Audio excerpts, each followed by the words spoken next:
leur zone de J'étais talent sûre. révélé, tout ça. Mais voilà. Bonjour J'étais Soufiane. j'étais sûre que Bonjour. c'était toi. Ah oui, pourquoi?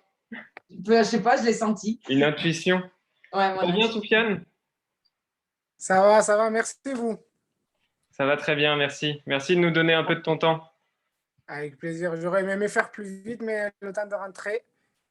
C'est Cet très bien, c'est accent, très bien. cet accent. Alors, je suis trop content que tu puisses venir là ce soir. Donc là, c'est pour te mettre en contexte, on est en petite réunion de rentrée de nos formateurs et nos accompagnateurs de l'exploration.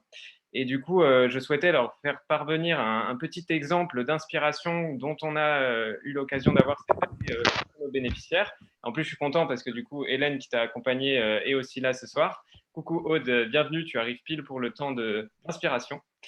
Et du coup, l'idée, c'est, si tu es d'accord, c'est que tu puisses un peu te présenter, te raconter quel était ton parcours, qu'est-ce qui t'a amené à faire l'exploration et comment ce programme a pu t'aider et un peu là où tu en es aujourd'hui. Et puis, je pense qu'après, nos chères formatrices auront pas mal de questions à te poser, quoi. Ça marche, avec plaisir. Donc, c'est bon, je me présente du coup? Ouais, Ok, bon, je m'appelle donc Oui. Soufiane, j'ai 26 ans et j'ai un parcours vraiment atypique, mais qui finalement se rejoint dans la logique. Donc, pour commencer, moi, je suis né, grandi à Barcelone et je suis arrivé en France à l'âge de 17-18 ans, juste après le bac. Bon, j'ai suivi mes parents parce que quand on est jeune, on n'a pas le choix, on suit les parents. Et suite à ça, j'ai fait une licence en sociologie. J'ai toujours été passionné par les sciences humaines et sociales, passion que j'ai encore. Mais il était vrai que professionnellement parlant, il n'y avait pas beaucoup de débouchés. Et à 20 ans, je n'étais pas si attiré que ça pour partir en recherche, un doctorat, etc. Et le job étudiant où j'étais, donc Decathlon, me propose de passer responsable de rayon. Je décide d'accepter avec un master, cette fois-ci en alternance, donc je change de domaine carrément, je pars dans le développement commercial. Et je passe 2-3 années chez Decathlon formidable, j'ai beaucoup appris. Decathlon, c'est vraiment une famille qui nous enveloppe. Mais à la fin, je voulais me rapprocher de Toulouse pour des raisons personnelles et je passe chez Darty, mais c'est en tant que chef de vente. Bon, son aventure qui dure 3 mois, ça n'a pas matché niveau humain, niveau philosophie de la boîte, etc.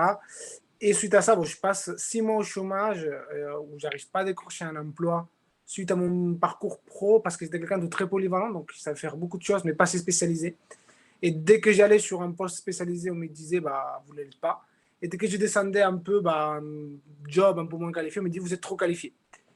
Et je me retrouvais entre les deux, donc qui était assez frustrant. Et je décide de prendre un travail purement alimentaire pour bouger, boire du monde, en tant que chargé de location à l'aéroport à Toulouse. Et c'est un travail qui dure 1 an et quelques.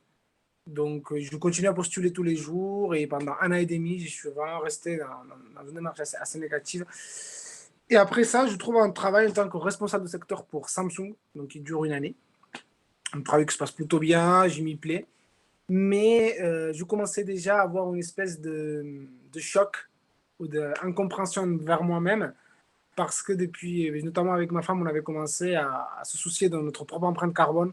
Donc on avait commencé à changer de fournisseur d'électricité par Enercop, passer au zéro déchet, faire ses produits ménagers, essayer de ne pas prendre l'avion, prendre une banque verte, arrêter de s'acheter des habits dans des magasins courants, etc. Donc, des démarches qui se suivaient petit à petit pendant quelques années, mais qui étaient arrivées, je pense, à un certain bout 3 ans après, et où Samsung, je pense, ça a coïncidé avec le fait que j'avais le besoin de ne plus être écolo le soir et le matin. Donc, je ne pouvais plus être écolo de 18h à 22h. Le petit matin, je mettais toujours le même exemple, mais je ne pouvais pas me lever, faire mon café bio, éthique, etc., mon huile d'olive acheté chez le producteur, mettre mon jean fait en France et prendre ma voiture diesel pour aller vendre des téléphones. Il y avait un moment, c'était vraiment, ça n'allait pas. Et en plus, à ce moment-là, ma femme était enceinte de ma petite fille et j'avais encore plus besoin de me dire, professionnellement parlant, je dois faire quelque chose qui ait du sens. Donc, je prends le gros risque, le gros pari donc, de quitter mon boulot. Quelques mois avant la naissance de ma fille et je l'ai quitté en partie parce que je cherchais des formations et je me rappelle encore, c'était sur le site Jobs That Make Sense. Sur la partie partenaire, il y avait Ticket J'ai regardé un peu, j'ai appelé plusieurs fois ce qui se faisait. Et un jour, à 3 heures du matin, je n'arrivais pas à dormir. C'est ma femme qui me dit, si tu dois le faire, fais-le, c'est maintenant ou jamais. Et donc, j'ai fait Ticket, ça s'est extrêmement bien passé. J'ai été accompagné par un super coach comme Hélène, qui m'a permis de voir beaucoup plus clair, vraiment confronter mes peurs, parce que j'avais vraiment 2 ou 3 peurs qui m'empêchaient de passer à l'action, qui m'a vraiment permis de les surmonter. Et elle a une phrase qui est géniale, qui me dit souvent, c'est que c'est quand on n'attend pas la magie que la magie arrive. Et ben, j'ai quitté mon boulot le 28 février. Le 5-6 mars, on a fait Ticket. Et le 28 mars, j'ai commencé le travail que je suis actuellement. Je travaille pour Isidore, qui est une marketplace spécialisée dans l'économie circulaire pour les mobiliers électroménagers d'occasion.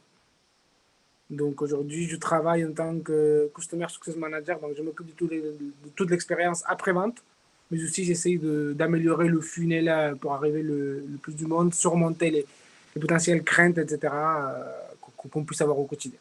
Et on accompagne aussi les marques à revaloriser leur mobilier, soit non vendu, soit les retours, qui jusqu'à présent ils étaient brûlés, donc on essaie quand même d'éviter cela. Et voilà pour mon parcours, j'espère que je n'ai pas parlé très vite. C'est super, bravo à toi. C'est super inspirant de voir qu'au final, même avant l'exploration, tu étais déjà dans une démarche super proactive de vouloir, même dans ta recherche de job, il y en a qui se laissent un peu miner par le côté chômage et qui n'arrivent pas forcément à rebondir. Et au contraire, toi, même quand tu étais encore en poste dans un job qui ne te plaisait pas, tu as quand même continué à chercher d'autres trucs. Et puis ensuite, tu as sauté le pas et je suis trop content pour ça.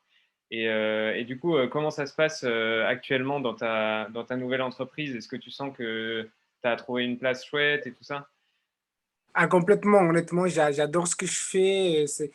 C'est déjà ce qui est bien, c'est que toute l'équipe, on a la même mentalité. Et c'est quelque chose que déjà dès l'exploration m'avait marqué, c'est qu'avant j'avais l'impression d'être tout seul dans mon coin. J'étais tout seul dans mon métier, à avoir des préoccupations donc écologiques, éthiques et sociales. J'étais aussi tout seul malheureusement dans mon groupe d'amis assez proches, à avoir ces préoccupations-là. Donc déjà chez Ticket, j'étais très content de voir que je ne suis pas tout seul. Il y a d'autres personnes comme moi qui étaient pareil, qui avaient un job assez stable, avec un bon salaire, une bonne condition, où normalement, je dis toujours le même exemple, mais mon père, il ne comprend toujours pas pourquoi je suis parti. Voilà, dans sa tête, c'est inconcevable. Mais voir qu'il y avait d'autres personnes avec ces mêmes préoccupations-là, déjà, ça nous rassure énormément. Et là, professionnellement, ça, c'est juste génial de voir que j'ai des collègues avec les mêmes préoccupations, où on essaie de faire les mêmes démarches au quotidien. Donc, ça, c'est génial. Et finalement, donc ça, déjà, ça nous permet de se sentir à l'aise. Il y a aussi une bonne bienveillance, que ce soit avec les managers et l'équipe. Et du coup, on est encore beaucoup plus bon dans son métier. Trop bien. Et du coup, moi, je vais encore te poser une question et ensuite, je laisserai les formatrices en poser si elles en ont. Moi, du coup, c'était au niveau du parcours sur l'ensemble de ton accompagnement et tout ça chez Ticket. Ce serait quoi les 3 choses qui t'ont le plus marqué de ces 3 mois d'accompagnement? Le premier, c'est l'entretien de prêt qu'on fait avant l'exploration. Okay. C'est hyper important. J'ai beaucoup aimé notamment la partie où Hélène m'a dit, d'accord, c'est quoi tes peurs aujourd'hui, c'est quoi tes freins? Et donc, on les a exprimés. Et quand on les exprime, on voit qu'il existe des solutions. Et les freins, ils ne sont pas si freins que ça finalement. Ça, c'est hyper important d'établir le cadre et surtout de poser les peurs, de dire, les 2 peurs aujourd'hui qu'il y a ça, ok. Moi, il y avait une côté peur financière, beaucoup on donne une deadline de 1 an et demi pour trouver quelque chose, etc. Mais voilà, pouvoir exprimer ça, c'est hyper important. Ça, c'est pouvoir en parler, pouvoir le partager aussi avec quelqu'un, parce que moi, à l'époque, j'avais gardé ça un peu en secret, j'en avais parlé à pas grand monde, que j'avais décidé de quitter mon job, etc. La deuxième étape, bien évidemment, c'est l'exploration, mais avec un grand A, ou grand E de étape, parce que c'est juste... c'est même très court, j'ai envie de dire. On rencontre déjà dès vendredi soir des gens merveilleux, des gens qu'on partage énormément de sujets, qu'on a les mêmes préoccupations. Et j'ai passé un super week-end. Le lieu où on était magique. C'est un lieu qui est inspiré c'est un tiers-lieu super. Vous voyez qu'il y avait des alternatifs qui se faisaient, des belles choses qui se faisaient. Ça, c'était la deuxième étape. Et pour moi, la troisième de l'exploration, c'est quand on trouve enfin quelque chose pour dire, OK, c'est bon, j'ai trouvé, et maintenant on y va. Je peux ajouter quelque chose, moi, qui ai accompagné Sofiane. Moi, je trouve qu'il s'est passé un truc magique pendant l'exploration. c'est quand justement ils ont fait tous les exercices sur les talents et les compétences et avec le feedback des autres. Et moi, j'ai vu vraiment un Soufiane qui s'ouvrait et qui osait exprimer sa volonté en fait d'être quelqu'un qui est dans la transmission. C'est vraiment quelque chose qui est ressorti. Je pense qu'il l'avait déjà, mais il ne l'avait jamais conscientisé à ce point-là. Et je me rappelle que pendant l'exploration, il a dit, mais en fait, moi, mon job de rêve, ça serait d'être custom, j'arrive jamais à me souvenir du nom là, custom officer manager, voilà. Mais bon, voilà, je ne suis pas légitime, blablabla. Bla, bla. Et après, on a fait l'exercice du pitch. Et du coup, Soufiane, il a pitché en fait comme s'il avait un entretien pour ce type de poste. Et en fait, 15 jours après, il m'appelle en me disant le lendemain ou surlendemain de l'exploration, il y a un poste comme ça qui s'est présenté dans une entreprise. Et moi, j'ai trouvé que c'était, voilà, j'avais envie de parler de ça, de comment le week-end peut aussi, par cette exploration des compétences, permettre aux gens d'être conscients de ce qu'ils ont et de l'assumer, de le sortir, d'oser le dire et d'oser le revendiquer, quoi. Et le fruit que ça peut avoir derrière, du coup. Merci pour le partage. Je vois qu'il y a aussi une question de Aude qui demande est-ce que tu pourrais donner quelques exemples de tes peurs que tu avais avant de te lancer et quelles solutions concrètes t'ont aidé à les désamorcer, à les enlever? La première peur était la peur financière, vraiment, voilà, économiquement, comment on allait le faire, etc. Et bien, le plus simple, c'est de calculer, tout simplement, calculer combien d'argent on a besoin pour vivre et combien d'argent, à la limite, étant au chômage, combien on peut en avoir, si jamais on décide vraiment de se lancer. Moi, c'était en tout cas ma première peur. Et ma deuxième était de ne pas de rien trouver, en fait. Parce qu'après, moi, j'avais eu aussi une mauvaise expérience avec ça, où pendant un an et demi, j'ai cherché, j'ai pas trouvé. Et ben là, je pense que cette peur-là, elle a été remontée en disant, finalement, c'est qu'un travail. Malheureusement, on a besoin de faire ça pour vivre. Et si jamais on trouvera autre chose, et ça peut arriver peut-être dans 5 ans, dans 10 ans, c'est pas grave. Mais moi, c'était mes vraies deux peurs. Merci beaucoup. Est-ce que une autre d'entre vous aurait une question à continuer à poser à Soufiane? Anne, tu as coupé ton micro. Ouais. Ouais. Hélène a un peu spoilé. Non, mais en fait, ma question, c'était pour Soufiane, excuse-moi, c'est quoi ce qui pour toi a fait vraiment la différence? Parce que quand on voit que tu as démissionné le 28 février, que tu as fait l'explo le 5 mars et que le 28 mars, tu trouvais ton nouveau job, c'est quoi ce qui a fait, qui a fait de différent pour toi pour que ça s'aligne et que tu puisses trouver, quoi? Honnêtement, j'y réfléchis. Alors moi, je suis quelqu'un qui croit beaucoup au destin et je pense que c'était le destin. Parce que le poste que j'avais, que j'ai maintenant, donc c'était une ouverture de poste, donc il n'existait pas. Il a été ouvert au même temps et je me rappelle quand j'avais passé l'entretien avec une cofondatrice, elle était enceinte et elle me dit bon, ton profil me plaît, tu vas matcher avec l'équipe, j'ai pas envie de voir les autres candidatures, le poste il est à toi. Et moi, ça, c'est pas normal. Il y a des gens plus compétents que Ça arrive moi. pas souvent, ça. Hein. Mais moi, je ne croyais pas. Elle me dit, voilà, j'ai pas envie de m'y pencher dessus, c'est le poste, il est à toi. Et j'étais là, mais non, mais il y a d'autres candidats. C'est dans ma tête, bien sûr. Mais je sais pas, je pense que c'est vraiment le fait d'avoir sauté le pas où on avait, quand je me rappelle, dans mon ancien travail, chez Europcar, où je voulais trouver autre chose, mais je n'osais pas, il fallait rester pour le travail. Mais du coup, on n'est pas bien parce qu'on n'est pas bien professionnellement, etc. Et des fois, honnêtement, je pense que là, c'est la magie. Je n'ai pas un mot pour décrire pourquoi. Mais voilà, ça c'est fait. Mais comme dit Hélène, c'est quand on n'y croit pas qu'on agit, que les choses arrivent. Voilà, donc j'ai décidé d'agir parce que, comme je disais lors de l'entretien que j'avais fait, c'était pas un choix en mode mon boulot me plaît pas, je pars. C'était une réflexion poussée. Ok, je suis parvenu dans mon métier parce que je voulais aligner avec mes valeurs écologiques. Je décide de démissionner, mais je trouve un bilan de compétences qui puisse me permettre d'aligner mes passions avec mes compétences. Et suite à ça, je vais aller cibler des postes qui sont en concordance avec tout ça. C'était vraiment une réflexion, une démarche réfléchie, je trouve, construite. C'était pas juste, bon, j'en ai marre de j'en suis, je pose ma démission et j'y vais. Et je pense que ça s'est reflété aussi dans les entretiens, ce qui m'a permis de décrocher le job. Chouette. Il y a deux questions de Aude. Je vais prendre déjà la première. Est-ce que tu peux repréciser, mais est-ce que tu avais déjà le même job avant ou tu as changé de fonction aussi? Pas du tout, j'ai complètement changé et j'ai changé surtout de domaine. Les métiers que j'avais avant, c'était des métiers de terrain, donc j'étais sur le terrain, que ce soit chez Decathlon ou en tant que avec Samsung, j'étais avec les vendeurs, je les accompagnais.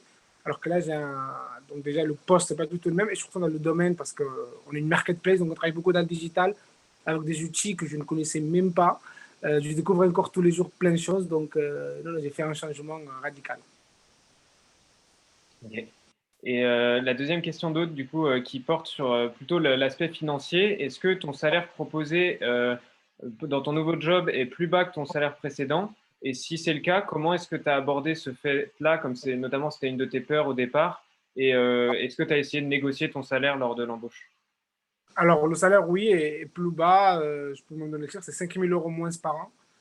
Ce que j'ai actuellement. J'avais moins peur parce que ça restait quand même plus élevé que le chômage. Et avec Samsung, je gagnais bien ma vie. Donc financièrement, c'était faisable. Après, lors de l'entretien, quand on m'a fait la proposition d'embauche, donc elle m'a dit, voilà, je te donne 27 000.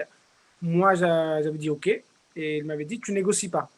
J'avais dit, c'est pas le moment pour moi de négocier, dans le sens où j'avais quand même le stress de trouver un emploi. J'allais être papa, je venais de quitter un job. J'ai dit, pour moi, là, le moment, c'est de faire mes preuves aussi, d'adhérer au projet. Mais si tout se passe bien, j'avais dit, bien évidemment, je devrais demander l'augmentation parce que ça ne sera pas viable à moyen terme. Et d'ailleurs, c'est le cas. Là, j'essaie de voir comment aborder le sujet. Mais maintenant, la période d'essai a été validée, donc tout se passe très très bien. Ça fait presque 6 mois maintenant. Donc il faut maintenant. Bon, j'avais prévenu quand même à l'entretien au moment de l'embauche que je comptais le négocier. Super. Merci beaucoup pour cette transparence et du coup d'avoir partagé ça. Avec plaisir. Et Qui continue. Vas-y, Anne, j'alterne un peu. as-tu réussi à garder le lien avec tes pairs et ton groupe d'explorateurs pour partager ça et continuer de les porter dans leurs recherches? Ah oui, ben, on a créé un groupe sur Signal lors de l'exploration. Souvent, une fois par mois, on fait un repas. Le but de ce Ah repas oui, est qu'on vous y avance. tenez toujours? Oui, oui, ben, on a fait le dernier fin juillet. Donc bientôt, voilà, avec l'été, ça a été compliqué. Mais là, le but, c'est de faire à la rentrée. Et on essayait ben, d'avancer tout sur le sujet. Je sais que Olivier, un autre de l'exploration, a aussi changé de travail. Il va travailler pour Météo France. Donc, on est très content pour lui. Célia, qui commence quand même, elle a fait déjà des woofing à droite, à gauche pour se rapprocher plus de la nature et qui commence à prendre des décisions. Et on a toujours ce groupe où on partage et on essaye de se voir une fois par mois pour discuter même des sujets autres parce qu'il y avait. Je pense qu'on était un petit comité et c'était une très très grande chance parce qu'on a pu bien se faire connaissance. On a tous les quatre bien matché et on continue en contact. Trop bien. Aude avait encore une question sur ton job. À ton avis, qu'est-ce qui a plu à la recruteuse lors de cet entretien qui s'est super bien passé? Et est-ce qu'il y a quelque chose en particulier qui lui a fait flancher, quoi? Alors, en fait, pour l'anecdote, moi, j'ai passé 2 entretiens. Donc, le premier était avec la chargée RH. Donc, celui-là a duré 10 minutes. On n'a absolument pas parlé du job, on a juste parlé écologie. Parce qu'elle aussi était dans cette démarche-là et ça, c'est bon, ça lui a plu. Donc, elle m'a dit, on va voir la cofondatrice. Et avec la cofondatrice, on a beaucoup parlé de boulot, mais je pense que c'était vraiment le feeling, on s'entend bien. Donc, des fois, ça arrive, on s'entend bien, on match les personnalités. Et après, c'est marrant, mais c'est encore une fois le destin. Moi, j'allais être papa dans 2 mois, elle était enceinte de 7 mois. Okay. Donc, un peu ça coïncidait, on a parlé enfant, et tout ça a fait on est rentré encore aujourd'hui, on parle de nos filles respectives, comment ça se passe, etc. Et je pense que c'était, encore une fois, mais tout était au bon moment, au bon temps, à la bonne heure, tout a été vraiment parfait. Et du coup, j'ai une question qui complète ça. Du coup, quand vous avez parlé de ce boulot, etc., mais surtout, t'a recruté au feeling. Est-ce que tu penses que les compétences de tes jobs précédents, ils ont joué ou vraiment tout est nouveau pour toi et elle t'a juste fait confiance par ta personnalité? Non, alors bien sûr, tout ce que j'ai pu apprendre lors de mes précédents métiers m'a beaucoup aidé. Par exemple, bon, la partie, ce qui est satisfaction client, j'ai toujours travaillé avec de la clientèle, donc c'est quelque chose que j'ai. Aujourd'hui, j'apprends à utiliser les outils digitaux. C'est là où vraiment il m'a fait confiance. On m'a dit, tu vas apprendre. Mais après, la partie, parce que j'ai fait une partie d'analyse de chiffres, et c'est quelque chose qu'aujourd'hui, moi, j'ai dans mon éducation professionnelle grâce à mes expériences. J'ai travaillé pour des grands groupes où il y avait bien évidemment ces notions de chiffres, où tout était compté, on savait absolument tout. Là, j'arrive dans une start-up où forcément on se construit tout à la main. Mais du coup, il y a plein de choses qui ne faisaient pas, que moi j'ai mis en place grâce à mes expériences précédentes. Ok, super, merci beaucoup. Est-ce que il y a une des personnes qui n'a pas encore posé de questions, si vous nous entendez encore, Pauline, les deux Pauline et Sophie, si vous avez des questions aussi? Ou même Hélène, tu as fait une remarque, mais tu n'as pas forcément posé de questions.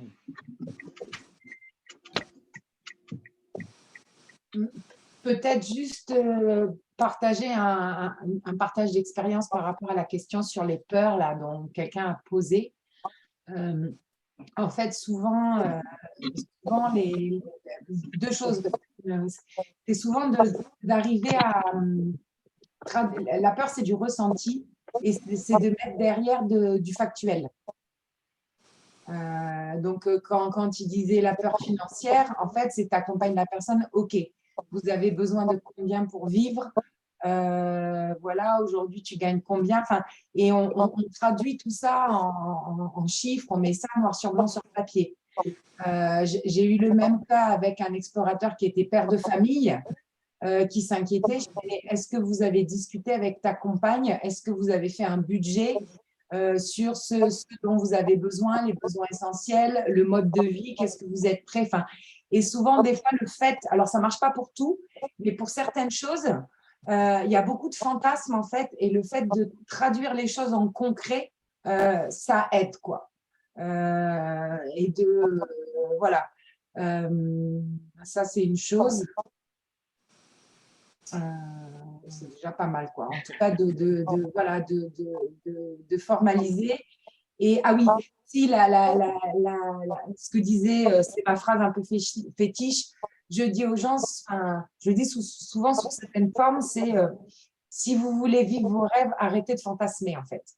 Et en fait, parce qu'on se rend compte, je ne sais pas si vous avez le cas, mais moi j'ai beaucoup d'explorateurs qui sont j'aimerais avoir de l'impact, j'aimerais avoir ceci, j'aimerais, enfin voilà, je voudrais, ok, mais passe à l'action. Mais je ne sais pas quoi faire, mais oui, mais tu as déjà des choses dans les mains. Et je pense qu'une des forces de Soufiane, c'est aussi ça en fait. C'est-à-dire qu'il a su prendre cette phrase-là et la mettre en œuvre et passer dans l'action et aller postuler et voilà. Voilà, parce que sinon, il y a beaucoup de gens qui restent dans l'envie de changer. Tant qu'on rêve, en fait, on ne risque pas d'échouer. Donc, moi, c'est quelque chose sur lequel je bouscule un peu les gens en disant maintenant, il faut que tu testes des choses, que tu essayes. Parce que sinon, ben, tant que tu fantasmes, en fait, c'est sûr qu'il ne va pas y avoir d'échec, mais il ne va pas y avoir de réussite non plus. Tout à fait, merci pour ça. Du coup, je me demande par rapport à ça, Soufiane, est-ce que tu aurais un conseil à donner avec ton expérience aux personnes qui hésitent à se lancer dans ce type de reconversion pro? Oui, bah, le conseil, c'est qu'il faut le faire parce que, comme dit Hélène, on peut toujours rêver de le faire, mais on rêvera toujours. Et moi, c'était le cas. Je rêvais d'avoir un métier à sens, etc. Mais j'étais évidemment mon confort parce que c'est quand même bien. Mais c'est compliqué. Mais ce qui est sûr, c'est que vaut mieux des échecs que des regrets. Voilà, vaut mieux avoir un échec, mais se dire, bon, bah, je vais faire autre chose, que dans 15, 20, 25 ans, se dire, et si j'aurais fait ça? Parce qu'en plus, l'être humain, il se met toujours dans les meilleures des conditions. Si dans 10 ans, j'aurais fait ça, maintenant, je serais comme ça. Alors, peut-être pas du tout. Mais il vaut mieux se lancer, quitte à le changer, et au moins, on n'aura pas de regrets. Et justement, pour se lancer, ce serait quoi la première chose à faire pour faire ce premier pas? Ça dépend du projet du chacun, mais si c'est changer de métier, bah, ça peut être faire un petit bilan de compétences, renseigner sur les offres actuelles. Moi, j'avais aussi pris un rendez-vous avec l'APEC, etc. Mais faire le premier pas, parce qu'en fait, c'est un peu comme aller courir. Tant qu'on est à la maison, au canapé, au chaud, bah, on rêve d'aller courir, mais on n'y va pas. Mais une fois on a mis le short, le t-shirt, les chaussures connaissant du bas, on finit par courir. Mais au moins faire ce premier pas, c'est hyper important. Merci beaucoup. Juste pour mettre Camille, du coup, qui vient de nous rejoindre en contexte, du coup, j'ai accueilli Soufiane pour ce soir en tant qu'inspiration. Soufiane qui était accompagné par Hélène à la fois sur le week-end et en grande exploration entre mars et mai dernier, et un peu plus, et qui a changé de job, qui est passé de... Donc, si tu peux rappeler rapidement J'étais responsable du secteur pour Samsung, donc mon métier était de faire que les magasins, boulangers, darty, les opérateurs vendent le plus de téléphones possible, le plus de tablettes possible, les faire renouveler au maximum et qui était plus haut en valeur avec mes valeurs écologiques, ma grosse voiture diesel du travail, etc. Et maintenant, je travaille pour une start-up, Isidore, qui est spécialisée dans la vente de mobilier d'occasion entre particuliers et qui accompagne les marques aussi à revendre les retours et les produits non vendus pour éviter de les brûler. Génial. Merci Soufiane et bonjour à tout le monde. Et merci Guillaume pour la mise à niveau. Pas de souci. Donc, je ne sais pas si tu as déjà une question à poser à Soufiane, mais il ne va pas non plus rester du coup avec nous toute la soirée. En gros, on a parlé il a appris à raconter son parcours, il nous a donné ses points préférés qu'il a aimés dans l'exploration et son accompagnement avec Hélène, et aussi plus de renseignements sur comment il est passé à l'action, notamment dans son nouveau job, avec ses procédures de recrutement, etc. Je ne sais pas si toi, en ce moment, il y a une question que tu aimerais poser à un bénéficiaire qui te taraude, mais n'hésite pas. Ouais, du coup, Soufiane, qu'est-ce que tu as désappris dans ton accompagnement avec Hélène? Désappris, c'est-à-dire? Quelque chose, une certitude, quelque chose pour laquelle tu étais sûre et en fait, le fait d'être accompagnée, d'avoir suivi l'exploration, ça a fait changer ton regard sur ça? La première chose, c'est ce qu'on disait, mais ce qu'elle dit souvent, c'est que tant que je ne passe pas à l'action, il ne va rien se passer. Et je me rappelle une fois, je lui avais raconté une idée d'une idée d'entreprise que j'avais où elle consistait à récupérer le compost chez les gens, le valoriser et leur donner des bons d'achat dans des magasins écologiques, etc. pour essayer de financer quelque chose. Il me dit pourquoi tu ne le fais pas? Et en parlant, je lui dis parce que pour l'instant, dans ma tête, c'est très bien. Et que si je le fais, je vais être confronté à beaucoup de choses. Et ça, où elle m'a dit oui, mais ça reste une illusion, ça reste de l'inexistant.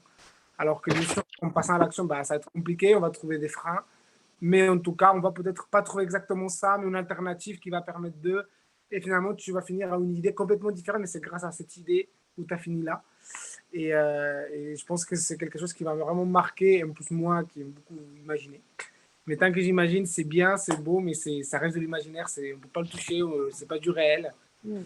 C'est vraiment la première chose. Et la deuxième, a vraiment, dès qu'on a une peur ou une crainte, à vraiment l'écrire, la chiffrer, la poser et voir qu'en fait la solution existe et ne pas se laisser manger par cette peur. Merci. Merci beaucoup, trop chouette. Est-ce qu'on aurait une dernière question à poser à Soufiane? Et ensuite, on pourra le libérer.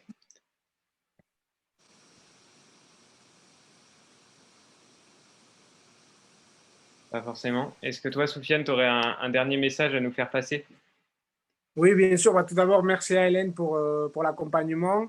Merci aussi à Ticket pour ce programme. J'espère que vous accompagnez d'autres personnes aussi. C'est bien d'avoir d'organismes comme ça qui permettent d'aider les gens comme moi. J'étais il y a 6 mois, perdu, ils ne savent pas quoi faire. Et c'est aussi rassurant de se dire, OK, je quitte mon job, mais au moins, je le fais avec un cadre. Donc voilà, c'est super. Et c'est très, très bien de pouvoir rencontrer des gens qui ont les mêmes préoccupations que nous. Je trouve que ça, c'est très important. Moi, en tout cas, c'était mon cas, que ce soit mes amis proches, mes collègues de travail avant. Ils n'avaient pas du tout les mêmes préoccupations que moi. Je me sentais seul, isolé. Et voir des gens qui sont comme nous, c'est tout bête, hein, mais je pense à Olivier qui avait la même banque que moi, Crédit Coopératif Écologique. Ça fait plaisir de dire avec ça, je ne suis pas tout seul. Les mêmes préoccupations, les mêmes démarches, etc. C'est très, très bien. Donc, c'est super. Trop chouette, merci beaucoup. Écoute, je pense qu'on peut te souhaiter une bonne soirée et une bonne continuation. J'espère que ça va bien aussi chez toi avec ta fille et tout ça. Et puis, je vais m'en occuper là, je vais aller m'en occuper. Allez. On reste en contact et puis belle soirée. Merci. Ciao.